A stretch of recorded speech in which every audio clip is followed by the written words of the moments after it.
안녕하세요. 오늘은 미래의 투자 방식과 그것을 준비하려면 어떻게 해야 하는지에 대해서 말씀을 드려보도록 하겠습니다.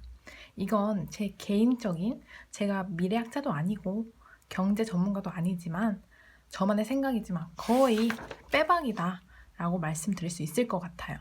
기간이 문제입니다. 이 방식이 제도화되는 것이 1년이 걸릴지 5년이 걸릴지는 알 수 없지만 금방 올 거라고 생각을 합니다. 생각보다 변화가 너무 빠른 시대이기 때문에. 그래서 미래에 상용화될 투자 방식이 무엇이냐? 주식 투자 다 아실 겁니다. 주식과 방식은 똑같은데 투자 대상이 주식회사가 아니라 개인이 투자를 받는 겁니다. 이미 중국 같은 경우에는 투자 카페가 있습니다. 그래가지고 젊은이들이 종이만 가지고 있다, 거기를 간다고 합니다. 종이, 사업 계획서를 말하는 겁니다. 그럼 이제 자본이 있으신 분들, 퇴직금을 가지고 있거나 여유 자금이 있으신 분들이 직접적으로 투자를 해주시는 겁니다. 성공할 것 같은 사업 계획서를 골라 가지고요. 그 카페가 정말 북적북적하다고 합니다. 물론 지금은 조금 경기가 힘들어졌지만 제가 그 관련 영상을 본 게 한 2년 정도 전이었던 것 같습니다. 아래에 링크 걸어 놓을 테니까 꼭 봐보세요. 여하튼 중국이 그렇게 투자를 받기 쉬운 게 애초에 투자 문화를 굉장히 잘 만들어 놨다고 합니다. 알리바바 같은 기존에 성공했던 기업가들이 그런 투자 문화를 잘 형성해 놨다고 해요. 또 미국 예능 프로그램 중에서 샤크탱크라는 프로그램이 있어요. 그거 보시면 어떻게 하는 건지 대충 이해가 되실 겁니다. 물론 그 투자자들은 세계적인 투자자이고 성공하신 분들이라 투자 규모가 훨씬 크겠지만 우리 같은 개인은 이제 여러 명이 모여서 투자를 해주는 겁니다. 물론 수익도 그만큼 나뉘게 되겠죠? 그 외에 투자자가 투자를 결정하는 방식이나 수익을 협상하는 방식, 그리고 투자를 받기 위해서 자신의 제품의 미래 방향성에 대해서 프레젠테이션 하는 방식 같은 것들은 샤크탱크라는 프로그램을 보시면 이해가 빠르게 되실 겁니다. 제가 아래에 링크를 올려두도록 하겠습니다. 이미 해외는 이런 투자가 보편화되어 있기 때문에 이 흐름이 언젠가는 우리나라도 올 것이다 라는 건 이제 이해가 되실 겁니다. 그러면 이런 투자 방식을 위해서 우리가 그 샤크탱크의 투자자들처럼 실패할 확률이 적은 안목을 키우려면 도대체 어떻게 해야 할까요? 나중에 개인 투자가 발달이 되면 그 대상은 과연 어디까지 확장이 될까요? 예를 들면 신인 작가가 될 수도 있고요. 작가가 글을 쓰려면 먹고 살 돈이 있어야 하잖아요. 그러니까 투자를 받는 거죠. 또는 요식업을 하고자 하는 예비 자영업자가 될 수도 있고요. 또는 신인 크리에이터가 될 수도 있어요.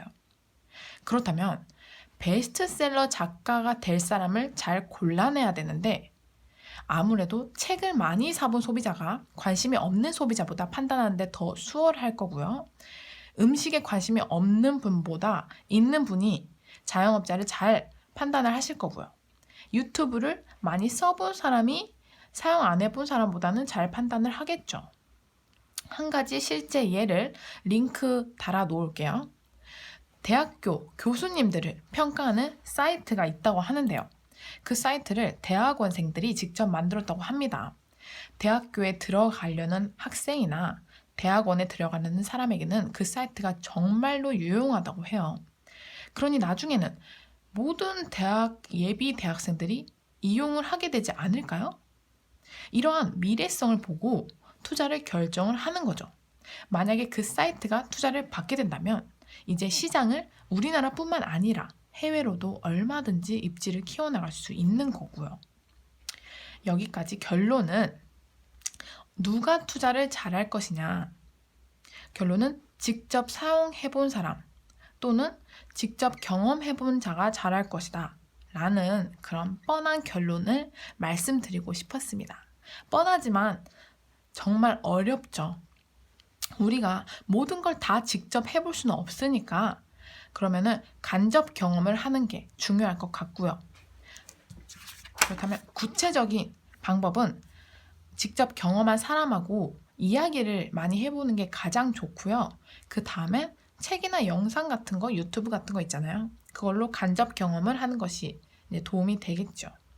그리고 관련된 기술을 잘 아는 것도 굉장히 도움이 되기 때문에 그냥 내가 모르는 거는 죄다 관심을 갖고 알아가시면 될 것 같습니다.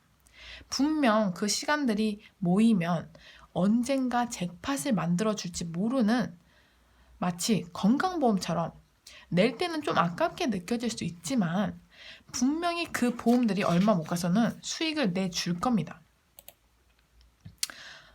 제가 수익을 내줄 겁니다. 근데 사실 P2P를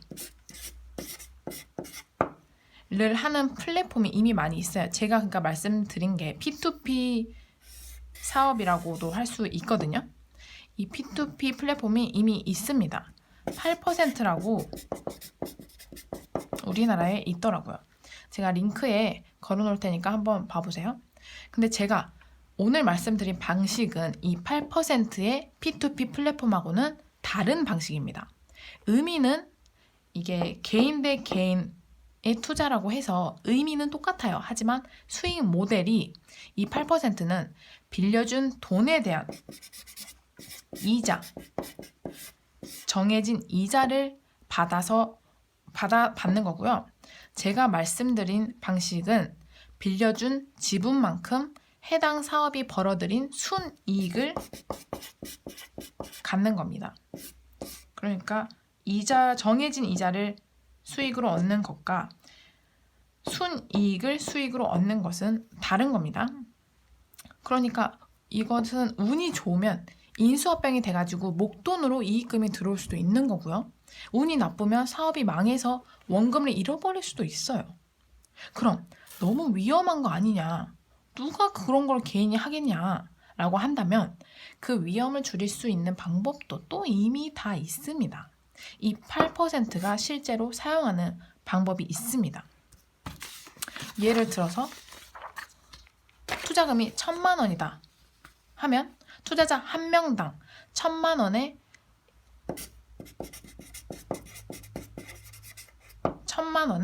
10% 이하로만 투자자 한 명당 10% 이하로만 투자금을 제한을 하는 겁니다. 이렇게 분산 투자를 하게 하는 거죠. 그러면 망해도 작은 돈만 없어지고 대신 잘 되면 수익도 쪼개지니까 수익도 좀 작아지긴 하겠죠.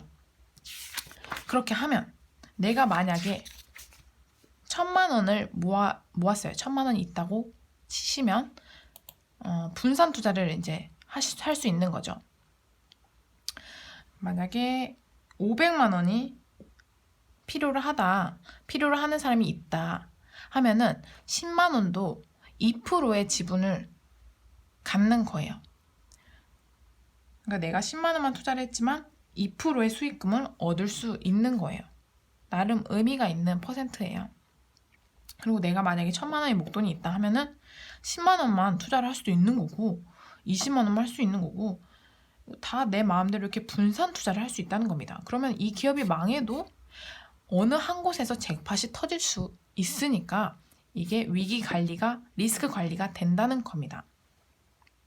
그래서 결론은 내가 간접 경험을 해서 아는 게 많으면 많아질수록 내가 투자할 수 있는 범위가 넓어진다.